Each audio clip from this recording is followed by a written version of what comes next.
સુરતની સરથાણા પોલીસ નકલી આરટીઓની રસીદથી વાહનો છોડાવી જવાના રેકેટનો પર્દાફાશ કરી રિક્ષા ચાલકની ધરપકડ કરી છે.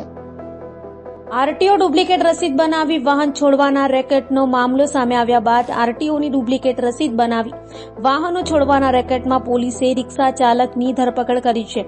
સરથાણાના ટ્રાફિક ગોડાઉનમાંથી 2 દિવસ પહેલા નકલી આરટીઓ રસીદનું કૌભાંડ ઝડપાયું હતું.